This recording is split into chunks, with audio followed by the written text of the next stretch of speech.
नमस्कार, आप देख रहे हैं सुपर प्राइम टाइम। मैं हूं आपके साथ प्रीति रघुनंदन। सुपर प्राइम टाइम में हम आपको दिखाते हैं वर्ल्ड एक्सक्लूसिव रिपोर्ट्स और साथ ही ग्राउंड ब्रेकिंग न्यूज। और इसी के साथ ही आज शुरुआत कर रहे हैं बड़ी खबर के साथ। इजराइल के गलीली पर रॉकेट हमले हुए हैं।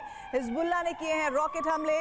गोशरिम सेटलमेंट पर गिरा है रॉकेट और गलीली में एक सुरक्षा कर्मी के मारे जाने की भी इस वक्त खबर आ रही है, जो अभी इस वक्त इस पूरे युद्ध का टर्निंग पॉइंट बताया जा रहा है। हिजबुल्लाह और इजराइल की जंग अब जमीन से जल तक विस्तार ले चुकी है। हिजबुल्लाह ने इजरायली जमीन पर हमले करने के साथ साथ समुद्र में उसकी नौसेना और नेचुरल गैस फील्ड पर भी हमले किए हैं।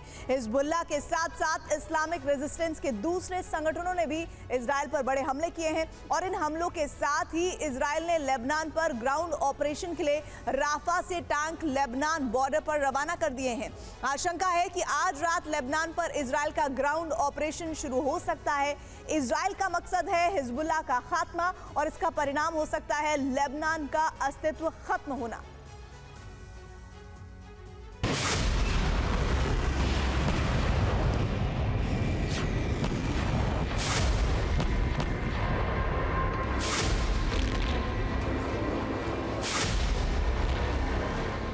הטנק שנמצא כאן ואתם מטפלים בו אחרי שהוא יוצא מהקרב,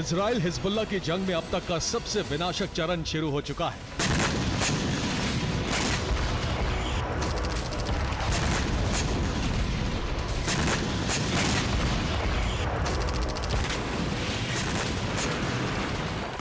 हिजबुल्लाह ने जरूरत पड़ने पर अपनी पूरी शक्ति का इस्तेमाल करने का ऐलान कर दिया है और उसकी बारूदी शक्ति के नमूने इजरायली जमीन से लेकर समंदर तक नजर आने लगे हैं।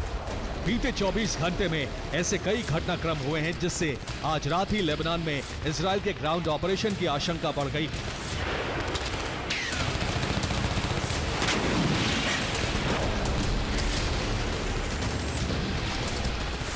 हिजबुल्लाह ने इजरायली जमीन से लेकर इजरायली जल क्षेत्र में हमले किए हैं। इस्लामिक रेजिस्टेंस ने मिलकर इजराइल के अलग अलग शहरों पर हमले शुरू कर दिए हैं। इजराइल ने राफा से बड़े पैमाने पर सेना हटाकर लेबनान बॉर्डर पर तैनात कर दी है। हिजबुल्लाह ने लॉन्ग रेंज और गाइडेड मिसाइलों की तैनाती इजरायली सीमा पर कर दी है। ये 29-30 जुलाई को इजरायली जमीन पर हिजबुल्लाह के हमलों की तस्वीरें हैं। हिजबुल्लाह ने इजराइल के अल बगदादी बेस पर रॉकेट हमले किए।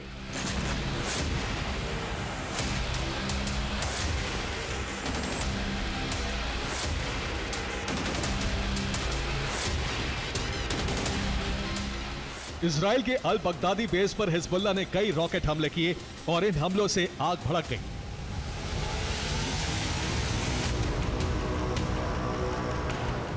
उनतीस जुलाई को हिजबुल्लाह ने अब तक के सबसे बड़े हमले किए हैं। इन हमलों से उत्तरी इजराइल का 100 वर्ग किलोमीटर से ज्यादा इलाका आग की चपेट में आ चुका है।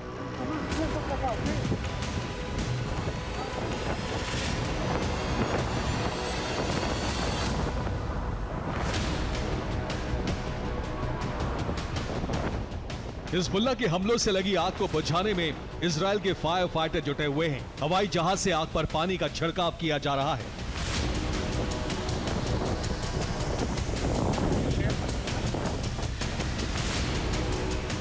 लेकिन हिजबुल्लाह ने सिर्फ इजरायली जमीन पर ही हमले नहीं किए हैं। युद्ध साइप्रस की तरफ मुड़ चुका है।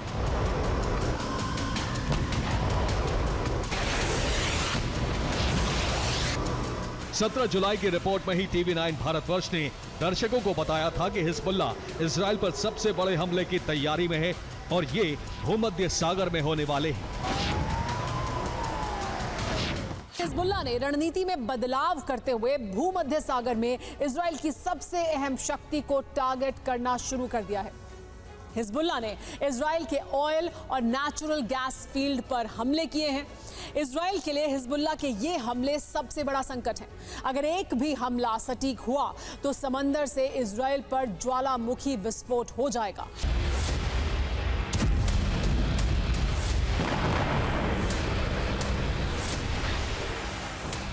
हिजबुल्लाह का दावा है कि समंदर में ऐसा ही विस्फोट करके उसने इजराइल को सबसे बड़ी चोट पहुंचाई है।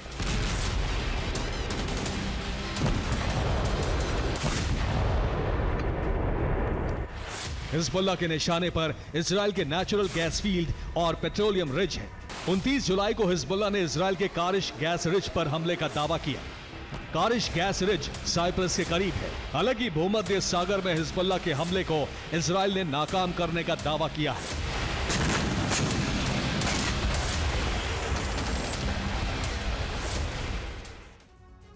भूमध्य सागर में ये साइप्रस के करीब इजराइल का कारिश गैस रिज है और यहाँ कारिश, तापिन और डॉल्फिन नाम के 3 नेचुरल गैस फील्ड हैं। 29 जुलाई को भूमध्य सागर में हिजबुल्लाह ने ड्रोन हमला किया और इस हमले का टारगेट इजराइल का कारिश गैस रिज था। इजरायली नौसेना का दावा है कि SAR-6 युद्धपोत ने हिजबुल्लाह का ड्रोन इंटरसेप्ट कर दिया। इजराइल के मुताबिक रिज से 8 किलोमीटर पहले ही ड्रोन मार दिया गया और हिजबुल्लाह के मुताबिक हमले का दूसरा एंगल कुछ और है। हिजबुल्लाह ने बयान जारी करके कहा है कि लेबनान सीमा से ड्रोन हमला किया गया और इस ड्रोन का टारगेट इजराइल का कारिश गैस रिज था और हिजबुल्लाह का दावा है कि इजरायली SAR-6 युद्धपोत ड्रोन नहीं रोक पाया। युद्धपोत को पार करते हुए ड्रोन कारिश गैस रिज से टकरा गया और ड्रोन विस्फोट से कारिश गैस रिज में जबरदस्त धमाका हुआ और आग लग गई।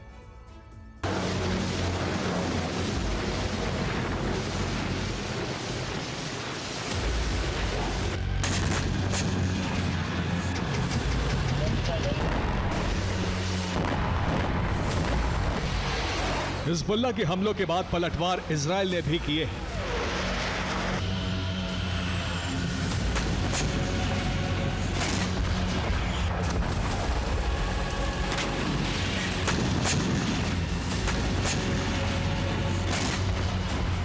इजरायली वायुसेना ने दक्षिणी लेबनान के कफ्र रम्मान पर बमबारी की और इससे कई मकान क्षतिग्रस्त हो गए। ये कफ्र रम्मान पर हमले की दूसरी तस्वीर है। फायर फाइटर आग बुझाने की कोशिश में जुटे हैं। इजरायली वायुसेना ने नबातेज सहित हिजबुल्लाह के कई ठिकानों पर बीती रात बमबारी की है।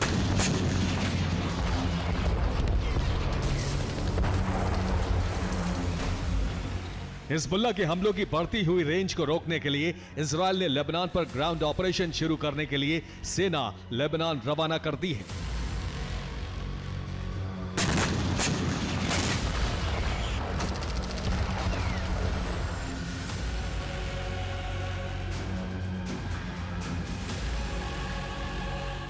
गाजा के राफा से इजराइल ने बड़े पैमाने पर अपनी सेना और टैंक हटाने शुरू कर दिए हैं। טנק שנמצא כאן ואתם מטפלים בו אחרי שהוא יוצא מהקרב. गैलेंट के इस बयान के बाद हमास की अल कस्साम ब्रिगेड ने हिजबुल्लाह के लिए संदेश जारी किया है।